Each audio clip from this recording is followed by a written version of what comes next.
Olá, sejam todos bem-vindos a mais uma edição do nosso quadro Conexão OAB.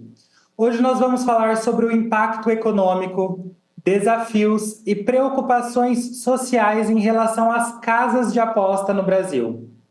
E para isso nós temos o prazer de receber aqui na TV Câmara o advogado e consultor jurídico Dr. Rodrigo Viana.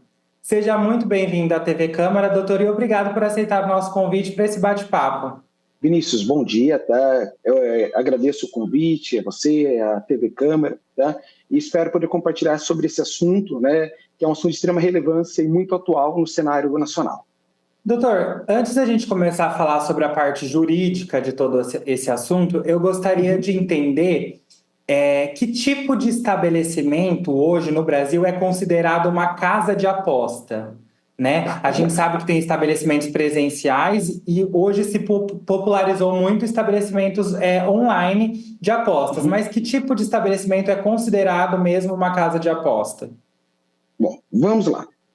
Primeiro, até 2018 não existia no Brasil regulamentação para a existência de casas de apostas no Brasil, ressalvada a questão das lotéricas, mas as lotéricas ela tem um regulamento específico, né, que funciona através do regulamento da Caixa Econômica Federal, então não existia uma regulamentação.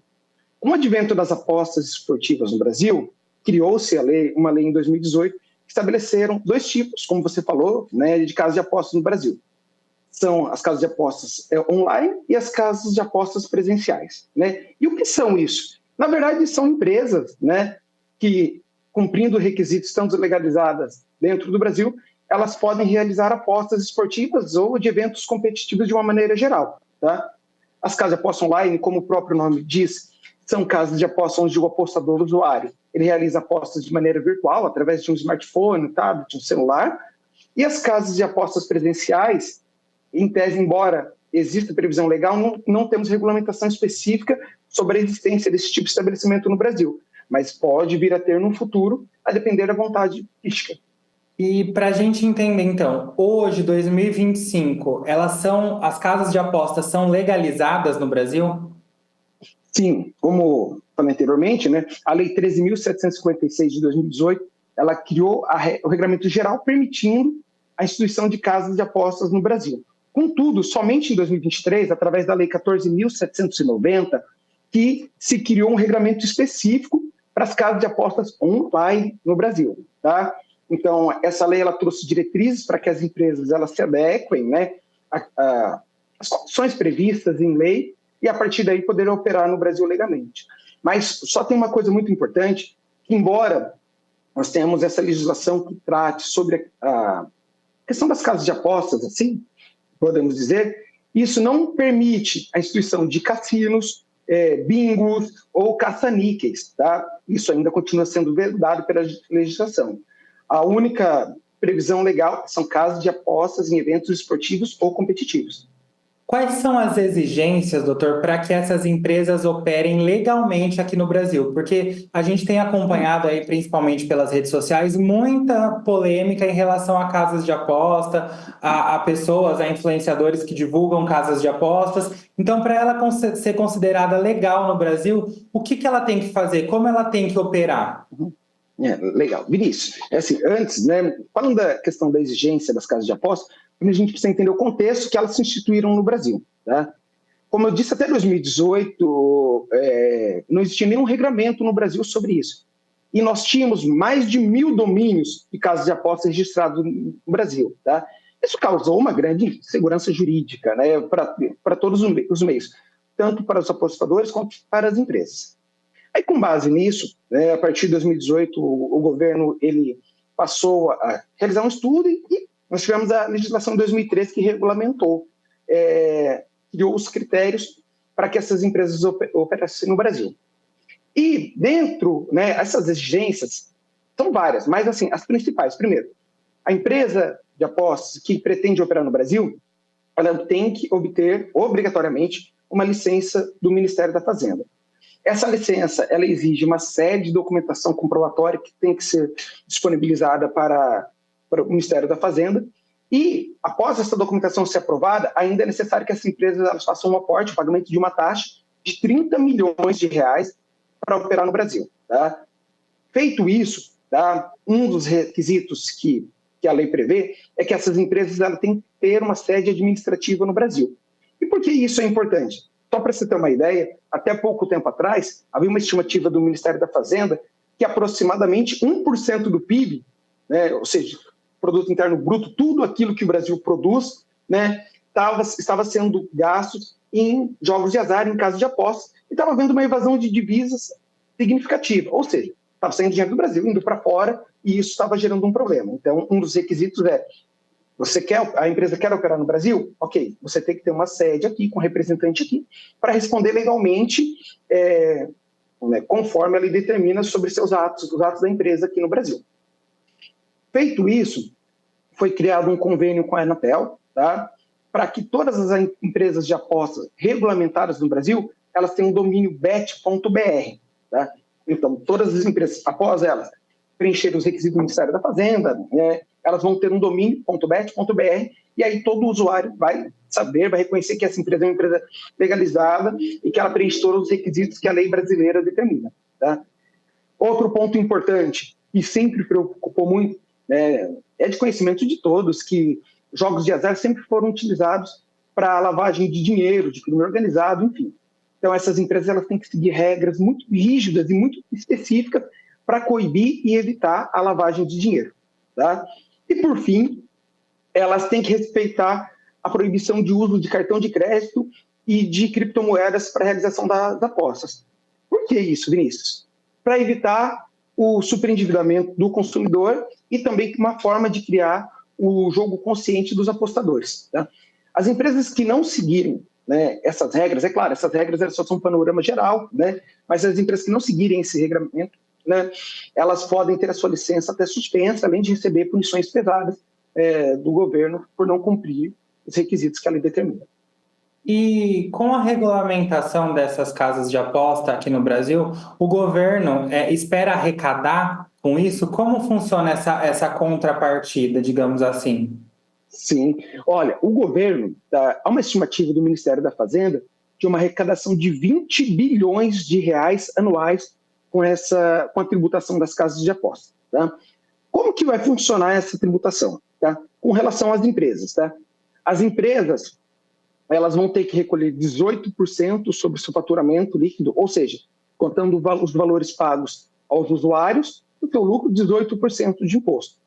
E os apostadores, sobre os lucros que eles obtiverem dentro dessas plataformas, eles vão ter que pagar em torno de 15% sobre os lucros ali. Então, a somatória e com a previsão do Ministério da Fazenda, estamos falando aí de mais de 20 bilhões no início. Lembrando que isso é só uma estimativa inicial, que com a regulamentação, ofertando maior segurança, esses números podem facilmente ultrapassar essa estimativa do governo.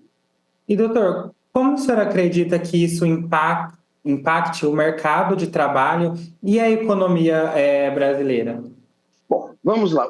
O impacto no mercado de trabalho, né, primeiro, inevitavelmente, teremos uma maior geração de empregos. Por quê? Como falei anteriormente, essas empresas elas têm que ter uma sede administrativa no Brasil. Então, para ter essa sede administrativa no Brasil, eles vão precisar contratar administradores, advogados, marqueteiros. Eles vão ter que ter um canal de atendimento ao consumidor para eventuais reclamações. E aí nós estamos falando aqui, né, de mão de obra qualificada, que são aquelas que exigem uma formação específica e normalmente têm maiores salários. Além da geração de empregos indiretos, isso que em decorrência da existência dessas empresas no Brasil, vai fazer com que gere outros empregos, em diversos outros setores, tá? E a outra pergunta, qual que era mesmo? Isso. O impacto na economia também. Na economia? Até se o senhor puder comentar se tem algo estipulado de como o governo utilizará esses recursos advindo da tributação dessas casas de aposta? Sim. Bom, e com relação aos recursos ali, né, ele pode ser utilizado conforme a necessidade do governo, mas as principais áreas são saúde, educação, segurança pública e também no próprio setor de esportes também, tá? São as previsões onde esses recursos podem ser utilizados pelo governo. Doutor, o senhor comentou ainda há pouco sobre cassinos. Vamos deixar claro aqui a diferença entre uma casa de aposta e um cassino, porque os cassinos eles são proibidos aqui no Brasil. São proibidos. Certo. Bom, vamos lá. o que nós vamos definir sobre casas de aposta? A casa de apostas é um estabelecimento, uma empresa que permite ao usuário a realização de apostas em eventos esportivos. Tá? Dentro da regulamentação no Brasil, nós não podemos, diferente da legislação da Inglaterra, que, por exemplo, permite apostar, né, em diversos outros setores, né? No Brasil, não. Ela só permite eventos esportivos. Então, corrida de cavalo, desde que seja realizada dentro do jockey, vôlei, futebol, até badminton. Tá? Então, é isso que a lei prevê. E com relação a cassino, são outros tipos de jogos de azar, como, vamos ter lá, blackjack, enfim, outros tipos de jogos que não estão previstos na lei, entendeu? Jogos de cartas também, cassinos, enfim, né? Uma série de jogos que não têm relação com eventos esportivos ou competitivos. Doutor, o senhor acredita que as empresas elas estão preparadas para adotar políticas responsáveis, digamos assim, de jogos? Porque existe uma grande polêmica, assim, né? Que a empresa está ganhando em função da perda do outro, né? Sim, isso. A lei, ela trata esse tema, e esse tema é muito relevante até por, né, ser uma das minhas áreas de formação, tá? Que estamos falando da questão do jogo responsável, né? E esse, na verdade, é um dos maiores desafios das empresas. Porque muitas vezes isso ele não depende só das atitudes da empresa, mas em si também do indivíduo que está jogando do outro lado. Mas a legislação brasileira, prevendo, né, esse comportamento do brasileiro, ela colocou regras, vamos dizer assim, muito rígida para que as empresas elas sigam acerca do jogo responsável. Tá? Então, por exemplo, as empresas obrigatoriamente elas terão que ter umas ferramentas para limitar os valores das apostas, evitando assim gastos excessivos. Tá? Essa é uma das ferramentas que eles obrigatoriamente terão que implementar para operar no Brasil. Também, né, uma das exigências que as empresas têm que ter é uma ferramenta de autoexclusão. Então, por exemplo, determinado jogador, ele tem um padrão de aposta, de repente, a empresa ela identifica que aquele jogador ele passou a jogar de uma forma que não é compatível com o seu perfil, ela tem a prerrogativa de excluir esse jogador, ou, de repente, se ela também entender que o jogador está agindo de alguma forma que possa ser contrária à sua política. Tá? Outro ponto muito importante é a questão das campanhas educativas, tá? Alertando sobre a questão dos riscos de apostas. Até, especialmente o pessoal que acompanha muito esporte, né, os podcasts que tratam sobre isso, essas empresas normalmente elas costumam patrocinar esses podcasts. Você pode observar que sempre no final o pessoal fala, joga com responsabilidade, né?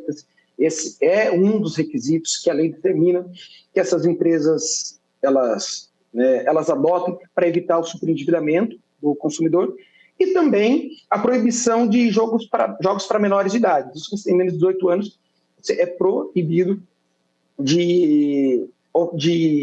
para jogar nessas plataformas. Doutora, eu vi recentemente que houve uma movimentação aí do governo federal para proibir que se utilize o cartão do Bolsa Família para casas de aposta. O senhor tem algo a comentar sobre isso? O senhor viu alguma coisa? Na verdade, não só isso, né? Assim, como eu falei, quando eu falei recentemente, há pouco, que assim, havia uma estimativa de que 1% do PIB nacional estava sendo utilizado em casos de aposta, isso levou um alerta ao governo. Por quê? O Bolsa Família tem, por sua essência, né, o fundamento principal lógico do Bolsa Família é um apoio assistencial a pessoas em necessidade, né? Então, uma pessoa que está em necessidade, imagina-se o quê? Que esse dinheiro seja utilizado para subsistência da própria pessoa, com alimentação, de repente com saúde, enfim. E casa de apostas não seria o objetivo, né, a essência do Bolsa Família e outros benefícios, a utilização disso. Então, houve um estudo, sim, né, inclusive uma campanha muito séria do governo para evitar essa transferência. É claro, nós sabemos assim, o ser humano, na sua essência, ele é imprevisível, ele é capaz de muitas coisas, né? Mas, no meu entender, é uma atitude válida, porque se a pessoa está utilizando dinheiro para jogar, né, teoricamente ela não necessitaria desses recursos para subsistir, né? Então, houve um acompanhamento do governo, sim, nesse sentido, tá? Mas Mas também, em contrapartida, outras formas de evitar essa questão do superendividamento, existe também a questão do governo proibir a utilização de cartão de crédito e também criptomoedas para esse tipo de jogo, que é justamente para proteger essa parcela da população que às vezes é um pouco mais vulnerável, que às vezes entenda que isso pode se tratar de um ganho fácil de dinheiro. Então, existem algumas medidas sim. Tá certo, então, doutor. Muito obrigado por ter conversado aqui um pouquinho com a gente sobre esse assunto que é atual, mas que muitas pessoas ainda não entendem como funciona. Eu agradeço em nome da equipe da TV Câmara. Vinícius, muito obrigado. Obrigado a toda a equipe, tá? E um bom dia a todos. E o Conexão OAB deste mês conversou com o advogado, o Dr. Rodrigo Viana, sobre a regulamentação das casas de aposta no Brasil. E você que está nos assistindo pode participar deste quadro sugerindo pautas para as próximas edições. É só escrever para o e-mail que está aparecendo aqui na legenda do vídeo. O Conexão OAB deste mês vai ficando por aqui. Não deixe de acompanhar a Câmara de Botucatu nas nossas redes sociais. E até uma próxima.